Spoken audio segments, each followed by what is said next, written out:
èmi ni onífújì tó kọ́ jẹ gọ́fúnà gbogbo olórin nípínlẹ̀ Ògùn. Orin ló ń jẹ ìfẹ́,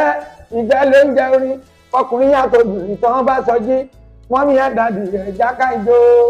àkàngbédé, wọ́n lè mọ̀ pé mọ̀mọ́ tí ó làǹdó máa fùjì tẹ̀sí retí tipẹ́tipẹ́, ọmọ tí ó kàn náà mo tún dé. Ilé yá bá dé máa jẹ ṣín, tí ilé yá bá dé mo lè kó níṣẹ́ sínú àgbárígbó, máa bẹ̀rẹ̀ sí ṣe rálì níjọ́ iléyá, máa jí wéré nígbà túnú àwẹ̀ ni máa ń ṣe lọ́dọọdún yẹn. Gbogbo túnú àwẹ̀ kò sí oorun ìjọ ọdún, máa lọ mú àga ṣe níbi dádì mi àti sábàkà wọn ni máa wá dé, máa lọ ra jàlámíà, máa lo kíní tá máa lo àga ṣẹ̀rí, máa lo kíní dádì mi, òun ni máa fi jí wéré nígbà yẹn. A máa lọ rẹ́ǹtì gáàsì la nígbà tí ṣẹ̀fí ń gbọ́ mi, bọ̀ nígbà tí wọ́n máa kọ́ rí mi rí, mo pàdé wọn lọ́dọ̀ Èjì Alámàlà, mo gbé ẹran lọ fún Èjì Alámàlà mo kọ́lá èdè ń kọ nígbà yẹn o. Akọ́ sọ pé ṣẹ̀fí wọ́n wá jẹun, mo wá lọ sí ìdí káńtà yẹn, mo wá lọ sanwó oúnjẹ wọn, mo èkó bẹ́ẹ̀ nìyẹn. Mo ní mo tiraka kí n lè dé yan, mo tiraka kí n lè dé yan, àsìkò mi ti àtọ́ bínú ọmọ, ìmọ̀jẹ́ ní sáńsọ̀rọ̀ lọ́mọ làǹdó máa yẹn, jẹ́nẹ́rẹ́tọ̀ lọ́mọ làǹdó máa yẹn, sáńsọ̀rọ̀ lọ́mọ làǹdó máa yẹn.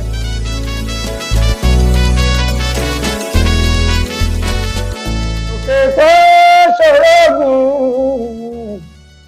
àgbà náà ń gbé bẹ́ẹ̀ o. Ìlú tó ṣòro wà, ayé náà ń pè bẹ́ẹ̀ yẹn. Ìmọ̀ tó ṣòro mọ̀, kádàrá náà ń pè bẹ́ẹ̀ o. Torí páyé rújú ẹ̀dá orí Ọlọ́run lóye. Ayé rújú ẹ̀dá orí Ọlọ́run lóye. Mo bọ́ lọ́mọ pé mi láǹdó máa tí wọ́n ń. Mo tiraka kí n lè dé yan, àsìkò mi ti wá tó wá ń bínú ọmọ, aṣọ lè rìn nílẹ̀ kí inú máa bẹ́ẹ̀ lẹ́sìn, Ọlọ́run nìkan ládájọ́ àfẹ́yìn kẹran. Tá ẹ bá rọmọ kékeré tó fàgọ́ ló ṣe mọ́tò, a má ṣe bá wọn wí o lè jẹ́ gíníà ló máa dàbò dọ̀la. For example pé mi làǹdó máa wọ. Láti kékeré mo ti fi ìlú ṣeré, láti kékeré mo ti fohùn sílẹ̀ o,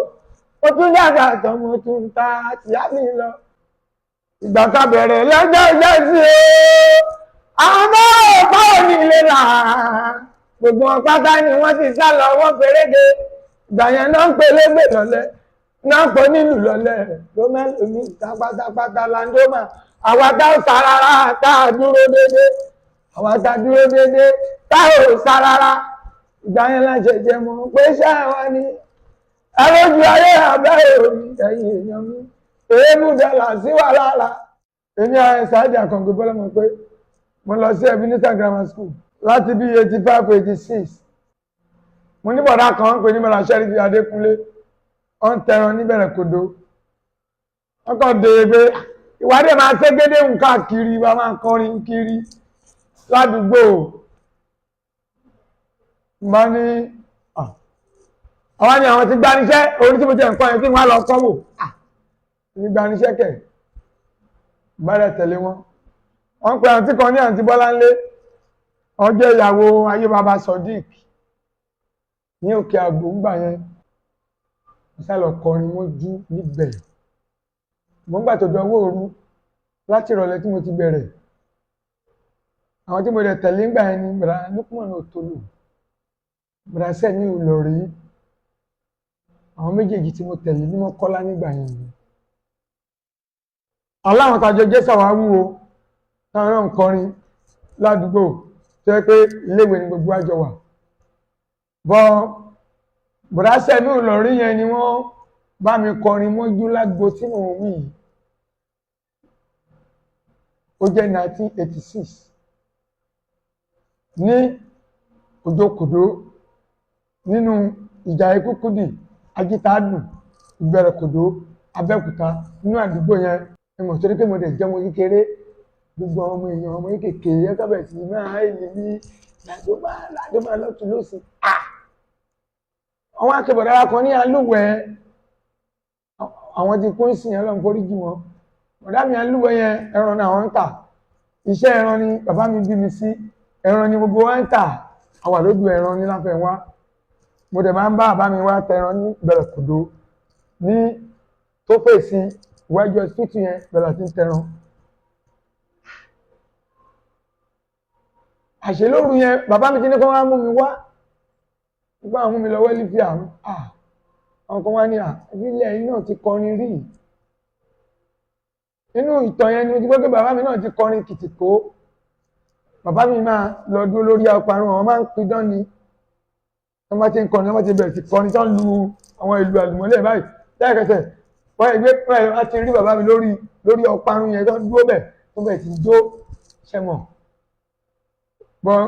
mi lápàá láti béèrè lọ́wọ́ bàbá mi yí pé wọ́n ti ẹ̀lẹ́kọ́ kìtìkó àwọn kìíní báyìí ẹ̀ ṣe kí ló dé ẹ̀ fẹ́ kí n kọrin bọ̀ torí pé nígbà yẹn mi ń wò pé láti ní burú bàbá mi wọ́n pè ní bọ́lọ́mọ pé wọ́n dẹ̀ ń jẹ́ bàbá àdí ẹ̀rọ kò sẹ́ni tí ó mọ̀ nínú alápàtà lójú ẹran Lábẹ́òkúta lógùn sí ọdọọdún mo wá ń ṣe anniversary lọ́dọọdún láti 87 88 89 90 ọ̀gá mi Àlàó Ṣẹ́fíù àwọn náà wà Lábẹ́òkúta mo bá wọn lò gbà ṣùgbọ́n sáwọn ọmọ mi àwọn tí wọ́n dámọ̀ ní bọ̀dá Lókùmọ̀nù Òtòlò bọ̀dá Sẹ́mi Ìlọ̀rí bọ̀dá Músínù Tùsàmbọ́ dáadáa tán àwọn bọ̀dá bàbá kékeré àwọn pẹ̀kínsì mo sí ní ọmọrà wọn rúgbò ẹbí ló ń jẹ́ mọ́rà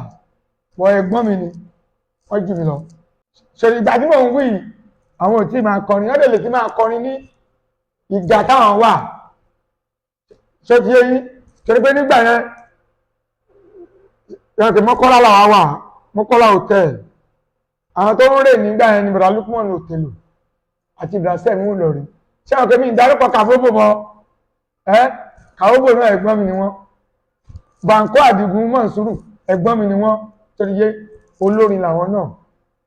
gbọ́ yí pé kí wọ́n tẹ̀lé olórin nínú ìlú kan ẹwà àwọn ẹni mo tẹ̀lé Jamiu wà ń gbógílẹ̀ níbi iṣẹ́ yẹn ní ìsọlú wọn o ní indọ́sírì Lábẹ́òkúta tẹ́mi ti dé ó ń bá mi ń bẹ̀dùn àwọn ọmọ mi ní pékeré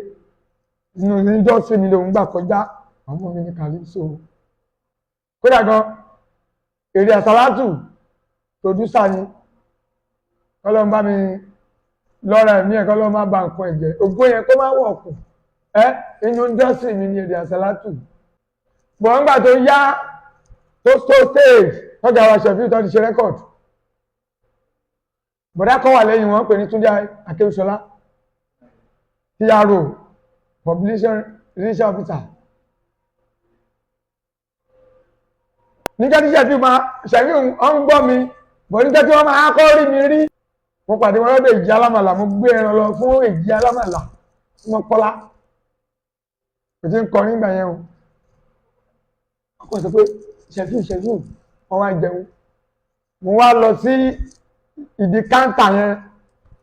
mo wá lọ san owó oúnjẹ wọn mo èkó ń bẹ̀ nìyẹn wọ́n ní ọmọ kan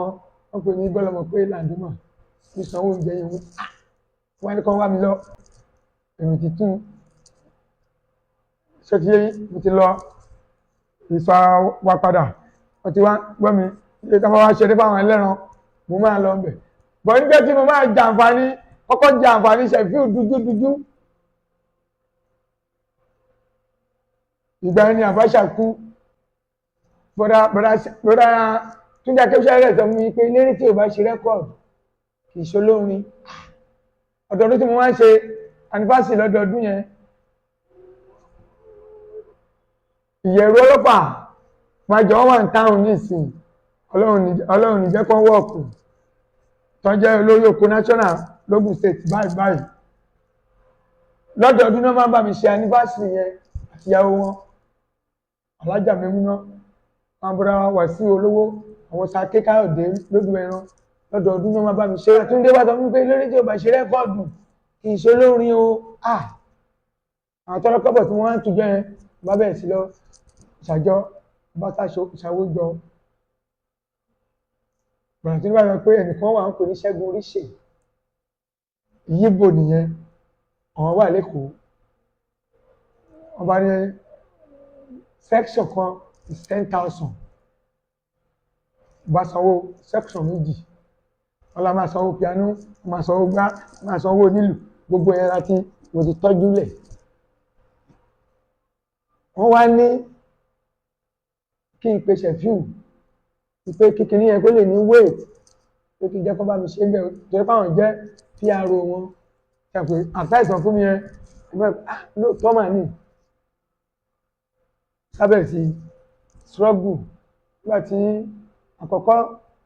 tí wọ́n kọ́ lọ búkú section yẹn níjọ́ tá à ń lọ studio wọ́n bá ní àwọn kan wá Ṣẹ̀fíù wá ó bá controversy kan wá tọ́nà kan wá wọn wá ibẹ̀ mo dẹ̀ ti wà látàárọ̀ làbálẹ̀ lọ kíní yẹn mọ́ mo rọ́mọ̀ pé ṣó ti rí pé ibẹ̀ yẹn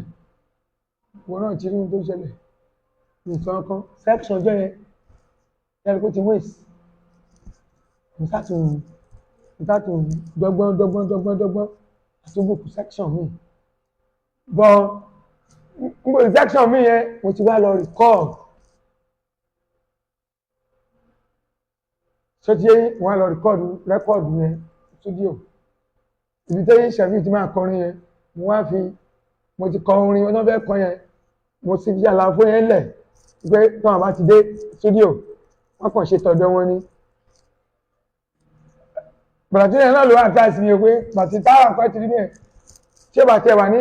bọ́sì mọ́ kò ní jẹ́ wípé section kejì yẹn náà ó máa tún waste nígbòdì section kejì ṣé ti yẹ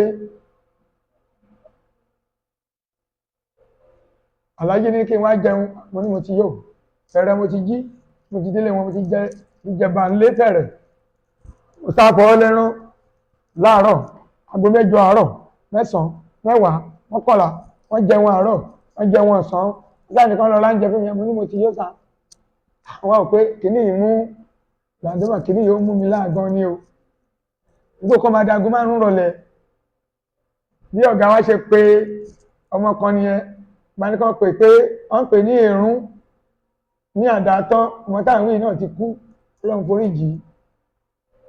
ìgbà yẹn láyé lighters kí lórúkọ mọ́tò yìí elérò mẹ́rìnlá yẹn mọ́tò elérò mẹ́rìnlá òun ni ọba ní kí kò pẹ́ àtàgùn 6 kọjá títí 7 àti dé ọ́fíìsì láti ilé wọn lókè láǹtóró bọ̀ bí mo ṣe ń ṣe nígbà yẹn náà bí mo ṣe ń ṣe rálì bí mo ṣe ń ṣe anniversary lọ́dọọdún náà ni mo ń ṣe rálì tí iléyá bá dé máa gẹṣin tí iléyá bá dé mo lè kó níṣẹ́ sínú àgbárígo ṣé ti yé yín inú àgbárígo máa bẹ̀rẹ̀ sí ṣe rálì níjọ́ iléyá máa jí wéré nígbà túnú àwẹ̀ mi máa ń ṣe lọ́dọọdún ní gbogbo túnú àwẹ̀ kò sí oorun owó tèkí ẹ kò kì í dá lọ́wọ́ mi pàápàá màá máa lọ jí àwọn èèyàn lé yẹn ní wéré nígbà ìjọ ọdún màá lọ mú àga ṣẹ̀rífì dádì mi àti sábàkà wọn ni màá wá dé màá lọ ra jàlámíà màá lo kíní tá máa lo àga ṣẹ̀rífì màá lo kíní dádì mi òun ni màá fi jí wéré nígbà yẹn a máa lọ rẹ́ǹtì gas lamp a máa ń pàdé bí gas lamp ní àwọn ẹ̀gbọ́n wa táwọn wí ìrọ̀lẹ́sẹ̀ mi Ìlọrin ìdàlẹ́kùnmọ̀nà òtòlò lọ́dọ̀ bàbá àbèjì ní Mọ́kọ́lá junction àwọn ìyá ń ta ọwà ń bẹ̀ bọ́ǹgbà tí sẹ́fí máa kọ́kọ́ nìkan tó máa ṣe láàfù gbẹ́ ẹ tó máa kọrin ọmọ kékeré ìyá onírẹ̀sì Mọ́kọ́lá bá mi tọ́jú Tùsàmbọ̀ o bá mi tọ́jú Kàbóbò ọlọ́mi pé mi láǹdó máa ń kọ́ o máa pé máa kì wá nìyẹn nígbà tó ṣe ìkórè sí rẹ́kọ̀dì Aláàjì náà máa ṣe mẹ́ wọ́n máa kì mí bẹ́ẹ̀ lóríṣiríṣi wọ́n fi tẹ̀lé mi lọ stúdíò wọ́n á ṣe eléyìí dedication ló ń jẹ́ ṣe ti yé inú dedication yìí ní Sheffield sọ wípé ẹ bá mi gbé Landoma lárugẹ torí kò confidence ilẹ̀ ni ẹ̀jẹ̀ tí ọba confidence ilẹ̀ o ẹ̀dá nǹkan ṣe lásán eléyìí confidence ilẹ̀ aláwo ọmọ Adékúnlé onínú máa ń dùn mí tó bá ti gbórí ìdó máa ń dọ́là o ṣàmọ̀ pé iṣẹ́ lọ́hùn ọba ni àwọn àmárídé máa ní ó wá ní òun mo ṣe ń gbà kan gbé gẹ́gẹ́ tèmi yé mi òun mo ṣe ń gbà kan gbé gẹ́gẹ́ tèmi yé mi tíjọba bá jiná kó má má jẹ́ mi lẹ́nu báyọ̀ ọmọ bá wọlé kó má má kẹ́rù jáde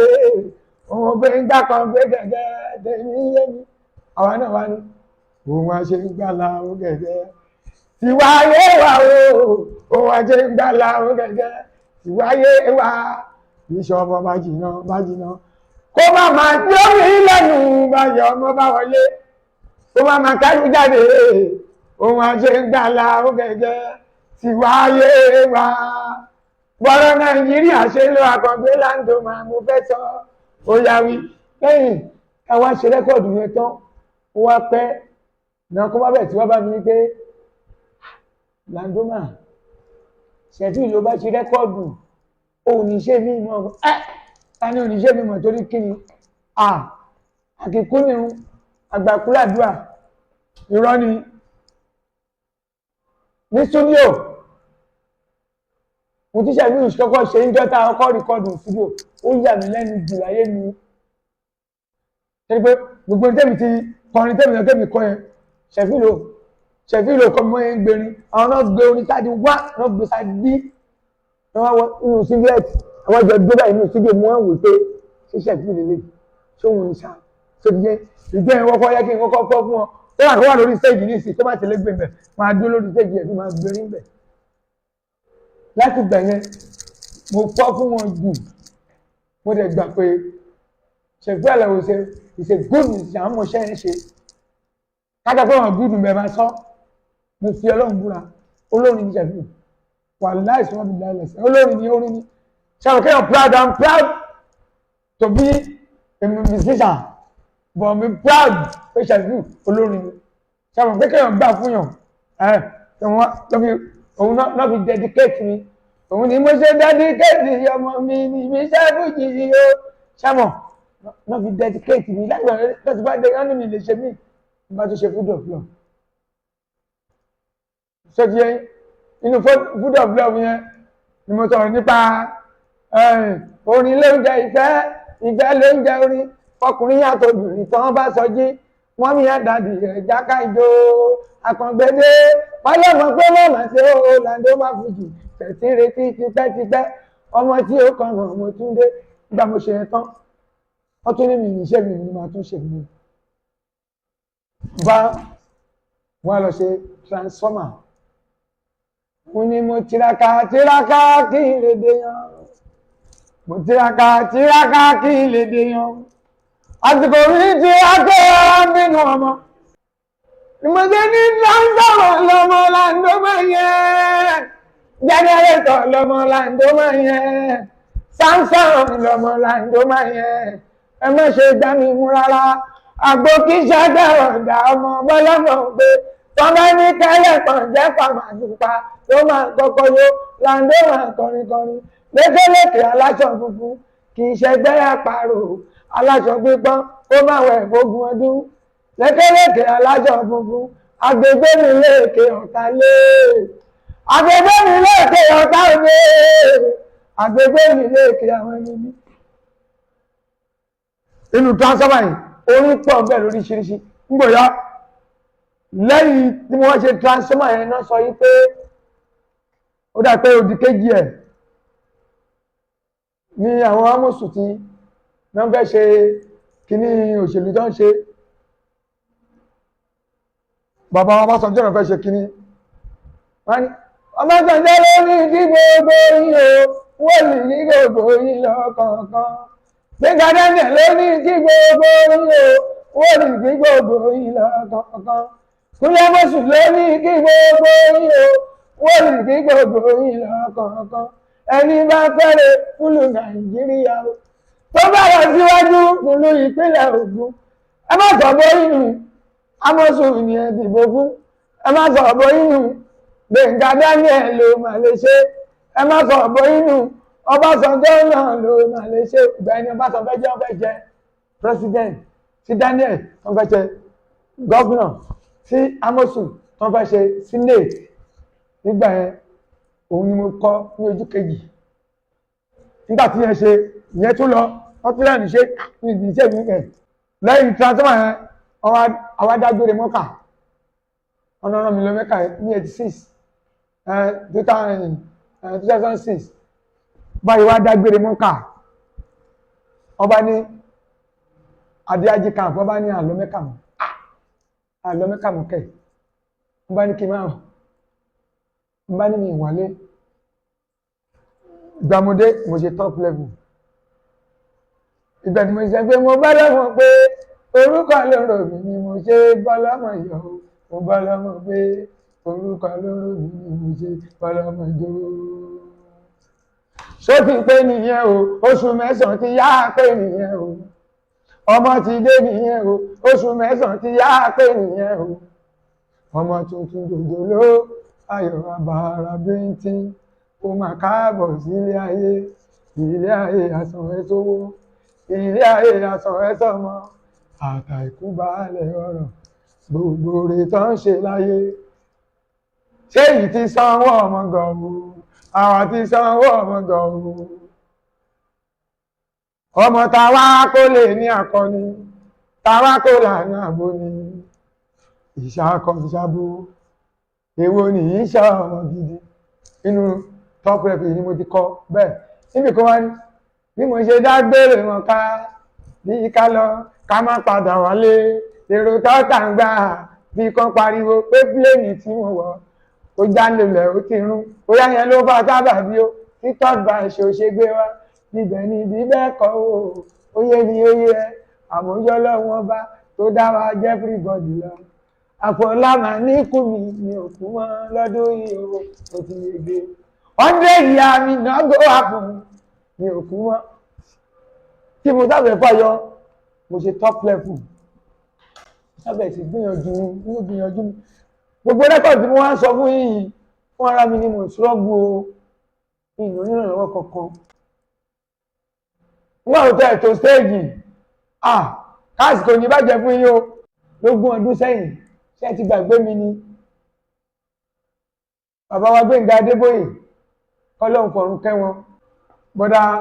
Gòkè Babalọ́lá ni mo lọ bá lórí rédíò lórí tẹlifíṣàn lọ́dún yẹn lọ́hùn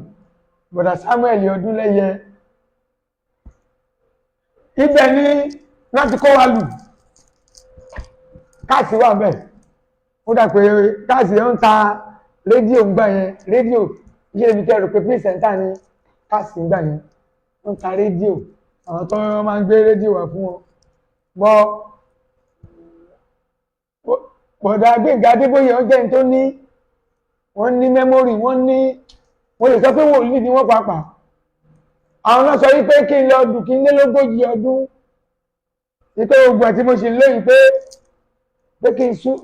n ní sùúrù ni o wípé ògbó tó wà ń ta yẹn ó pọ̀ jù wípé tí màá kú kó tó dogójì ọdún yẹn kọ́ lọ́wọ́ máa gbàgbé èmi náà. ọdẹ kò wá láti tẹlifíṣàn yẹn ó ní ìléwó orílẹ̀ ibẹ̀ lọ́dí sọ méjèèjì fẹ́ nìkan yí pé àti tí ọba bá ṣàdúrà kò ní tọ̀hún yẹn kó tó lè sóní ni kí n má dárúkọ ń tọ̀hún lórí afẹ́fẹ́ ń tọ̀hún ti di mílíọ̀nìyà nítì gbogbo méjèèjì tí bọ̀dà Gbénga Adébóyè sọ́ngbà yẹn gbogbo ẹ̀ náà ló ṣẹ́ bọ̀dà Gbénga Adébóyè ló jẹ́ kí n mọ̀ ó dà pé ọkọ olóyún àwọn náà gbé mi dé ọ̀dọ̀ ọkọ olóyún Alhaji Fatai Yusufu kọ́lọ́n foríjì wọn kọ́lọ́n má ṣe kú wọn láàrùn lákùúfà kọ́lọ́n pa ìṣe wọn rẹ gbogbo ọ̀rọ̀ mi gba wájú wọn kọjá bọ́ gbogbo atótó ní ilé wọn bẹ̀rẹ̀ sí ṣọ́ọ̀bù bẹ̀rẹ̀ sí dààmú inú ìlòmínà náà ni mo ṣe wà dé sí i o kò tó nínú lọ́wọ́ kan lẹ́yìn ìgbà tí mo wá ṣe top level tán wọ́n ní mi tún lè ṣe mí wọ́n ṣe kárátà rẹ nìyí òun the first CD tí wọ́n kọ́ ṣe wọ́n pe ọmọ kan ní Tùnlá àbúrò wa nìyẹn ọmọ Mákindé the Mania Global ọmọ ẹ̀ ló wá kó owó ló ṣàánú mi òun ló kó tá a fi lọ print wa àṣẹ rìásà àti rìkọ́dù studio ó sàkùn wa lọ́wọ́ ó wá rí àṣà wa ṣe gbogbo ẹ̀ ibẹ̀ ní Lando máa wọlé dé orí ilé ti dé gbogbo èèyàn wá gbẹ́ ní ìṣó kájọ́ lọ rọrùn mo bá dé ìdùnnú mo bá ń bi ẹgbẹ́ ra nílẹ̀ o kékulé kó gbọ́ ó pọ̀ tó sọ fún Togo ọlọ́mọ pé Lando máa ṣọ́ọ́ Túndé bàbá àdúrà mi gbà ṣọ́ọ́ Túndé ti jẹ́rin ọjọ́ ti jẹ́ta ọjọ́ tàná ọjọ́ tèmi oníwọ̀yíwọ̀yí ara lọ́mọ Lando máa yí o òmùgọ̀ èèyàn àní ẹ máa fẹ̀kùn ọjà wájà o torí tẹ bá fẹ̀kùn ọjà ayé àfihàn sí gbàgbàjá torí tẹ̀kùn gbàbúramúramù nígbó ṣájà yín wà lè dúró èkúté ilé tó ń dùn bélébélé sológbò ìyẹn máa fẹ́ sọmú nínú kárátà náà ní gbogbo oríṣiríṣi ó kún bẹ́ẹ̀. Àkàngbé ti gbẹ́dù dè o mo gbé pẹ́rẹ́kì òun ilé náà ẹ bá mi bá o ẹni láyà kó wà wẹ̀yìn eré àwa wà lá. Torí àwọn yẹn I'm proud to be a musician. Inú mi ń dùn pé olórin ni mí. Gbogbo ẹ̀yin olólùfẹ́ mi táyà ń wò mí l'Amẹ́ríkà London ilé àtọ̀nà yín Ọlọ́run jẹ́ kó bàjẹ́. Ẹ ràn mí lọ́wọ́ kò sálàánú Ọlọ́run nìkan ló ń ṣàánú ẹ̀dá àṣírí ẹ̀kọ́ kì í tú lójú àti Ọlọ́run nìkan. Lẹ́yìn eléyìí mo tún ṣe mí o ọtún rí mo tún ṣe appreciation mo tún fi dúpẹ́ lọ́wọ́ Ọlọ́run appreciation mi mà rí lẹ́yìn appreciation mo tún ṣe gateway kódà kan gateway mi sí ní orí print ẹ̀ wọ́n tá tọ́ kọ́pì tí mo ti print táàtì òtò mìíràn lọ́wọ́ ṣẹ́dílé inú ẹ̀ náà ni mo lọ Nigerian Beauty 2018 mo lọ ṣe competition Nigerian Beauty mo dẹ̀ ṣe second ní Nigeria wọ́n fún mi 1 million nígbà yẹn èmi mo ṣe second àwọn Gobek wọn mọ̀ mi rí ni mo ṣe ní Nigerian Beauty ṣáwọn náà ṣe yìí wọ́n gbé gbogbo olórin káàkiri àgbáyé ọmọ olórin lẹ́kọ̀ọ́ ọmọ olórin nígbàdàn ọmọ olórin lẹ́yọ̀ ọmọ olórin lógùn ṣe wọ́n bẹ̀ fi wá wọn káàkiri àgbáyé Nàìjíríà pọ́lọ́mọ pé ni mo ṣe second o Nàìjíríà Beauty ilé iṣẹ́ ìròyìn jóná Nàìjíríà Beauty ẹ̀tù màmá mo ṣe ní àṣírí ẹwà mi kò kù síbi ìkan ọtí Gobek lèmi mú ọtí tó dára lára tó máa wọ̀ mí jọ lọ kìgbẹ́ni lẹ́jẹ̀ bíi ti tàwọn tí kọ́ nínú gbogbo ọtí Gobek lọ̀gá wọn láti bẹ̀rẹ̀ Nigerian Beauty àwọn náà tún ṣe mí láàánú tí wọ́n fún mi ní 1 million wọ́n dẹ̀ fún mi certificate nígbà yẹn àyèmọye ilé iṣẹ́ tán fún mi certificate náà ṣọtiyé mo dẹ̀ tún jẹ́ mo tún wá lẹ́yìn ìgbà tí mo ṣe ìyẹn tán mo wá padà jẹ́ gómìnà gbogbo olórin lógùn state lẹ́yìn ìgbà tí mo dé láti Nigerian Beauty ìyẹn ni PMAN Performing Musician Association of Nigeria ẹgbẹ́ olórin amúlùdùn ni wá o àwa ní ògo ìpínlẹ̀ Ògùn kárí ayé làwà èmi ni onífújì tó kọ́ jẹ gọ́fìnà gbogbo olórin nípínlẹ̀ Ògùn láti 2018 náà mo ẹ̀ṣẹ̀ gbé kalẹ̀ ẹlòmíì ti bọ́ síbẹ̀ báyìí oníjùjú ló bọ́ síbẹ̀ òun ni Abesimo wọ́n gbà tí mo jẹ gọ́fìnà yẹn tí Sami bí wọ́n jẹ́ sẹ́kítìrì mi ṣòtìyẹ bọ́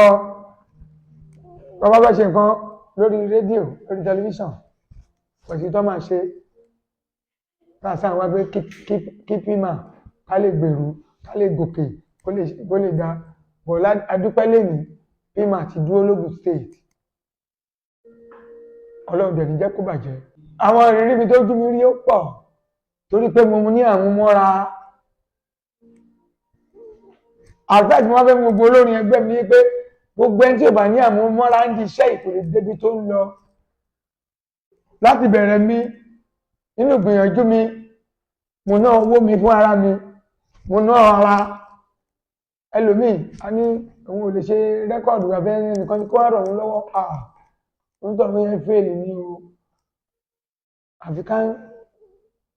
nígbà tí mo sọ pé mo ń bọ̀ lọ́dọ̀ káàsì nísìn, káàsì àti iléeṣẹ́ ṣúgà pé mo ń bọ̀ ńbẹ̀ kí n wá sùn sílé. Tí n bá sùn sílé náà nínú ìgbìyànjú mi náà nìyẹn. Òun náà ló gbé mi débí, ó dẹ̀ kó máa gbé mi dé pọ́là níjọ́ kan lágbára Elédùmarè. Àmúmọ́ra ó ṣe pàtàkì, ìwà rere ó ṣe pàtàkì. Ìwà rere lẹ̀ṣọ́ èèyàn láyé o, ẹni wáyé yìí tí ò ní wà o. Òbílẹ̀ jẹ́ ilé ayé ni, tó bá wá kú tán ayáṣẹ máa gbẹ̀san. Ìwà tó ti wù lára ọmọ tó bí sílẹ̀ lọ. Àkàlàmọ̀gbò tó jí òwúrọ̀ tó bẹ̀ẹ̀ tí ní pọ̀ kàkà ibọ̀. Àṣé babaláwo lọ́wọ́ àìmọye oríṣiríṣi. Mo ń ṣeré ń ṣọ́ọ̀ṣì, mo ń ṣeré fónífá, mo ń ṣeré bí ìfòsí bí lápẹ̀ mi tẹ́mi ò kí lọ. Mo ń jọlá Jésù, mo ń jọlá Jésù, mo ń jọlá Ànábì, mo tún ń jọlá Afá. Aráyé rò wí pé mo ń ṣògùn ní. Ìbá jìgìrìjìgì, ìbá mo gbárọ̀ kan o. Ìbá jìgìrìjìgì o, ìbá mo gbárọ̀ kan o. Wọ́n ní ìwájú òye ilé tán mi. Èmi ni Olúwa, má ṣe bẹ̀rù ayé. Má ṣe bẹ̀rù ìjọ mímọ́, má ṣe bẹ̀rù ayé. Mo ṣẹ́nu fáwọn kan o, ló kóró fọ́mọ ẹ lórí. Èmi là ń gbé màmú máa dúpẹ́ tèmi. Àga Adébóyè, bàbá dáadáa. Èèyàn dáadáa ni Gbénga Adébóyè láwùjọ sọ̀rọ̀sọ̀rọ̀. Tó bá ń sọ̀rọ̀ èèyàn láwùjọ sọ̀rọ̀sọ̀rọ̀, irú Gbénga Adébóyè mi ò yí rí. Irú Ọlọ́run ni ò sí o. Ṣùgbọ́n irú Gbénga Adébóyè kò sí nínú sọ̀rọ̀sọ̀rọ̀. Ṣòdìyẹ Gbénga Adébóyè wọn kì í tijú ẹnìkan láti sọ fún pé nǹkan báyìí tó ṣe kò dáa. Gbénga Adébóyè wọn kì í tijú láti sọ fún ẹ pé lágbájá tó bá fẹ́ ṣèyàn lóore mú ìjókòó ní ìsìn ọkọ̀ lè rẹ́rìn ní ìsìn lọ́ọ̀kan ọkọ̀ lè kìíní wọ́n ní ká gbé fún ẹ̀hún ṣe mọ̀ wọ́n kì í gbé kéèyàn ṣoore kó ti sọ fẹ́ àwọn kan tẹ́tẹ́lẹ̀ pé òun fẹ́ ṣe lóore nùnùnùnù